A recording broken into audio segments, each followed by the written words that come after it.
What's up, everyone? Brandi Wright here with Madison Company. I am a broker associate, realtor, and former property management employee for over 10 years. Today, I'm bringing you the secret your landlord does not want you to figure out. Renting versus owning. What makes more sense? And more importantly, what's going to make me rich? Let me start out by saying renting is not bad. It does make sense in some situations, usually those being short term. Is renting ever going to make you rich? Probably not. Can you afford to rent long term? Absolutely not. Let's break it down. So, first step, according to the 2020 Profile of Homebuyers and Sellers, published by the National Realtor Association, the majority or primary demographic of homebuyers were millennials, 25 to ages 34. Of all home buyers, 31% were first-time home buyers. Where did those first-time home buyers live prior to purchasing? 72% of that 31% said that they rented before owning. Okay, so I'm in that age group. We're the hated millennials, right? If not everything we're known for, negative. One of the major negatives that I think older generations have against us is that we're notoriously bad at saving in comparison with older generations. So if rents continue to rise, our income continues to hold steady, how are we supposed to afford a down payment on a home? And more importantly, why would we even want to?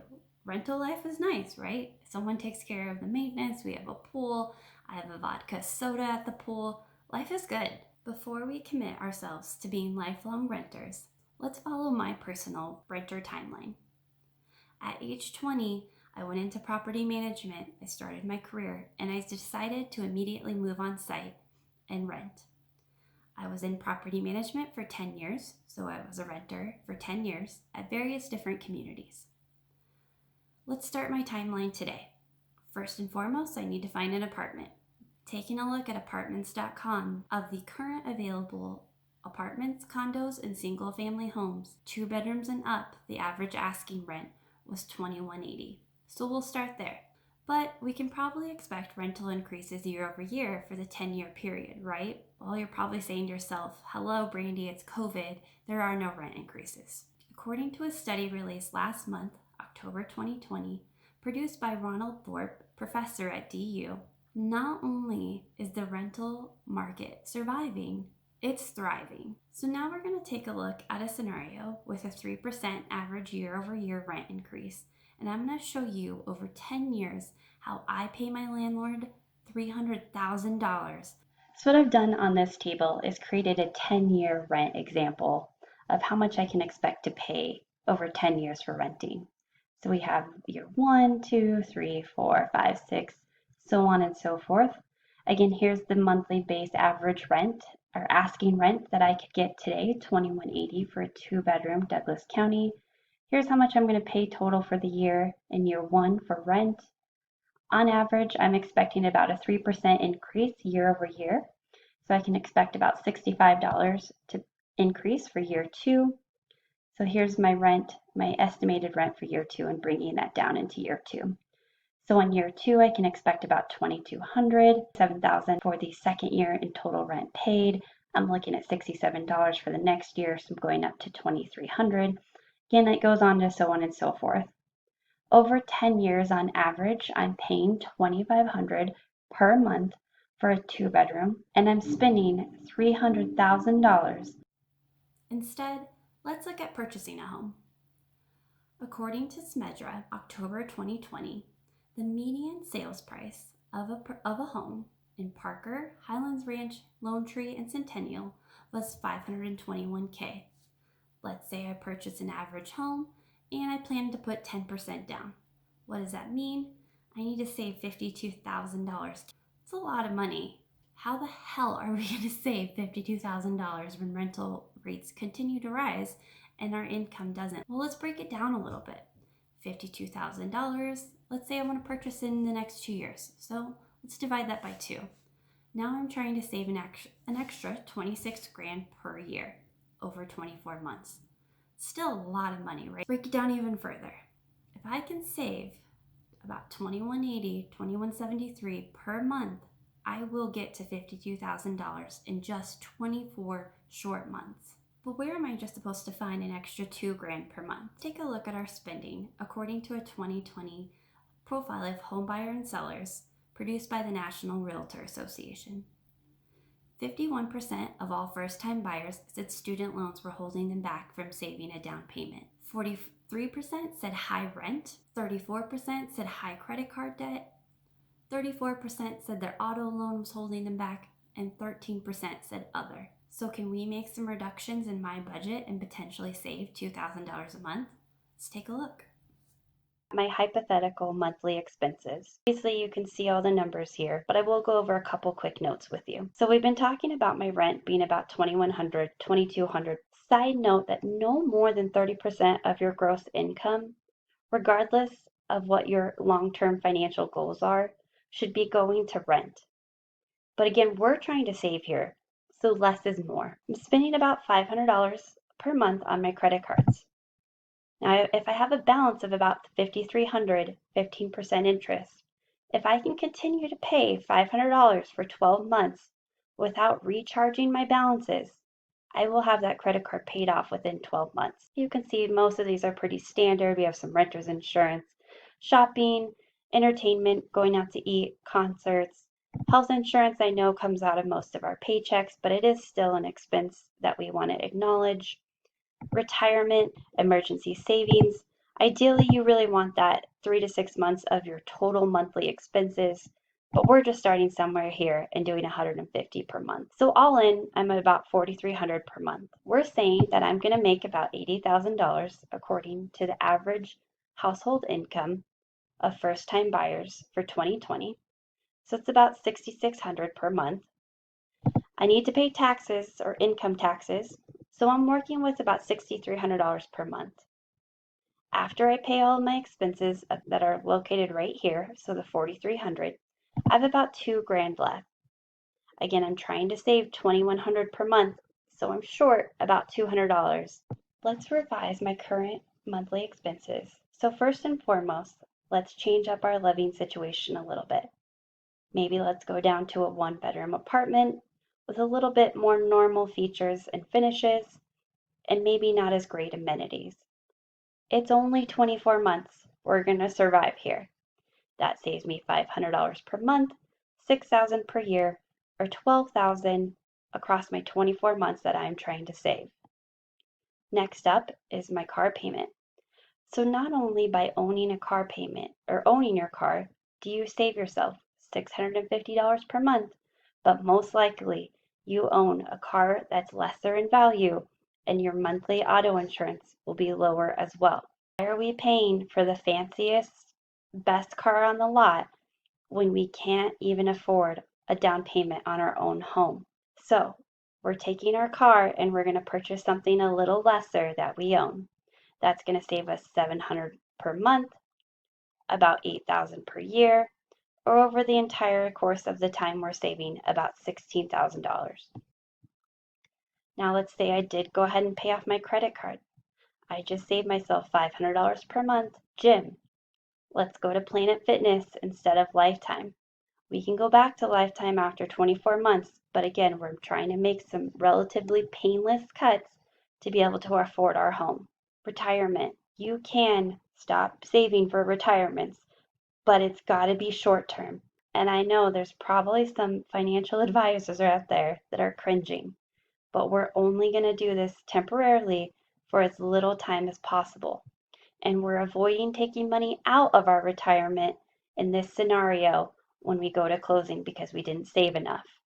We're going to stop our emergency savings, again short term. I've reduced my monthly expenses essentially in half to $2,200. So maybe you're not currently saving for retirement and you're not currently saving an emergency savings fund. That's okay. Let's take those numbers out just to see what they'd look like.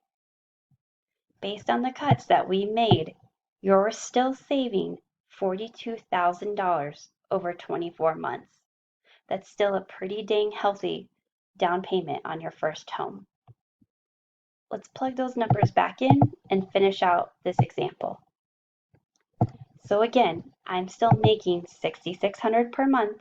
I'm still paying my income taxes. So my estimated net income is $6,300. Remaining after I pay my monthly expenses of $2,200 is $4,000. Again, we're trying to save about $2,200 per month. In this example, I still have $1,800 left over per month. So, leftover amount, if I decided to save this extra $2,000, is $45,000 over 24 months. We've still saved our goal of $52,000 like we said we were going to. It's a little bit less than this number because we had to pay income taxes, right? So our total down payment with the overflow and our monthly savings goal is almost $100,000. And we didn't even make significant cuts. We didn't take on a second job here. So you might be saying to yourself, these first time buyers make more money than I do. You're actually probably most likely wrong. According to that same report, again the 2020 profile of home buyer and sellers, the median household income of first time buyers was $80,000. How much are you making here? According to a report released by Douglas County, the average household income is $120,000, and that was in 2018. I know it's been a lot of numbers in a very short period of time, but home stretch, I promise. So first, let's purchase my property. Again, the average median purchase price for October 2020, according to Smedra, Parker, Littleton, Highlands Ranch, Centennial, is about $520,000. We're going to say that again, our goal is to put about $52,000 down, but I had extra that I could bring into this if I wanted to. For this example, we'll just go with our original goal. Our mortgage is $470,000. I'm putting it on a 30-year note at an average of 2.8. Excel rounded up, but I do have this at 2.8. Expenses to sell. Let's say after year 10, I'm finally ready to sell my home. I'm going to say 7% closing costs, $5,000 other costs, so things we didn't expect, maybe some recording fees, maybe inspection objection that we have to pay for, moving expenses, stuff like that. I think $5,000 can come and go pretty easily in the sale of real estate.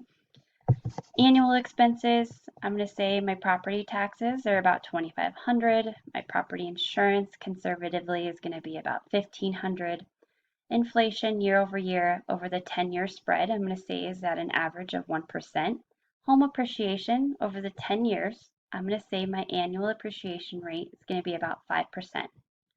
Now, to put that number into perspective, let's take into account the annual appreciation rate year over year from October 2019 to October 2020 in Metro Denver.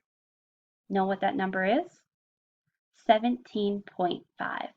So after 10 years, my resale value of my home approximately will be about $850,000. I'll still have about $350,000 left on my note to pay. Equity, I'll have about $500,000 that I can walk with if I sell for $850,000. So bringing that number down, again, if I resell, my net profits will be about $500,000. My cost to close will be about $65,000. So my net profit from selling my home is about $430,000, which is awesome. But you're probably saying to yourself, well, listen, I have to pay to live there over the 120 months. What about factoring that in?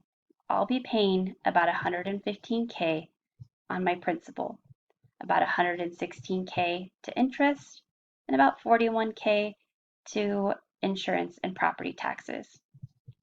Total altogether, over 10 years or 120 months, I'm paying $273,000. Monthly, what does that payment look like? Well, it's about $2,200, almost $2,300. If you think back to our monthly rent payment, we started at $2,100, $2,183 to be exact. So we were saving maybe for 12 months, very nominal amount. But then in year 2, my rent actually jumped to higher than what my mortgage would have been. Your mortgage payment is locked. Principal and interest do not change for the entire of your mortgage. So for 30 years, I'm locked in principal and interest at $2,200. This payment does factor in insurance, and that number can change, and we all know property taxes can change as well. But again, we budgeted for that. We said about 1% inflation year over year over 10 years. So overall, in my rent scenario, I was paying on average about $2,500 per month over 10 years to live in a rental. In this scenario, no matter what, I'll be paying about $2,200, $2,300 per month, saving myself just in monthly expenses $200 to $300 per month to own instead of rent. Now, let's take out our monthly expenses that we know we'll have, so that $273K, and let's take that out of our net profit and see if we're still walking away with some money here. So bringing our expense line down, bringing our net profit from the sale down, means after 10 years, I'm walking away with $157,000. The home is paying me to live there. Break that down even further. Per month, my home is paying me, after expenses, $1,300 or $15,000 per year. Guys, if you hadn't figured it out yet, this is how the rich get richer. They take this same model for their personal home, their investment homes, their vacation homes, and repeat, repeat, repeat. Their money works for them in their sleep. Your $2,500 average rental payment is paying their mortgage for them. This is why the rich are rich. Let's go back to my rent example. I gave my landlord almost $300K over 10 years that I could have been saving to potentially even pay cash for a home. I paid off their mortgage for them in their sleep. Are you finally ready to get serious about saving and purchasing your first home? Remember back to our cuts. They were temporary, and none of them had me running for the hills. They were very simple, very doable. But the bottom line here is stop living outside your damn means when you're renting. It's okay to take that awesome vacation to Bora Bora when you're a homeowner and you have 2 investment properties. It's okay to make that super large luxury purchase that you've been wanting for the last 10 years. You earned it. You saved for 24 months. Go ahead. But we should not be making these extravagant purchases when we're paying our landlord's mortgages. And listen, I've had to make some sacrifices too. I don't love all of them. But you know what I do love? I love being 60 years old on an exotic beach with a drink in my hand while you're paying my mortgage. And when I'm 60 on that same beach, toes in the water, ass in the sand, will I really care that in my 20s for 24 months I drove an average car instead of a luxury car? Nope. Probably won't even remember it. And like we said, you don't already have to be rich to make this model work. You don't have to be the CEO of the next big company that comes out of Silicon Valley. This is on an average income of $80,000. You most likely are making more than that collectively in your household right now, today. As you can probably tell, pretty damn passionate about this subject. I want to help others avoid the mistakes that I've made in my finances and help you achieve financial freedom sooner than you ever dreamed possible. If you want to run these same numbers on your personal finances, your personal situation, shoot me a call, shoot me a text, an email. I'd be glad to help you through this and help you save and purchase your home in just 24 months. And last but certainly not least, I would be honored to help serve your friends and family. If you have anyone you know with questions or yourself have questions about real estate, renting, or investing, please feel free to reach out and keep me in mind. Thanks for watching my video. We'll see you on the next one.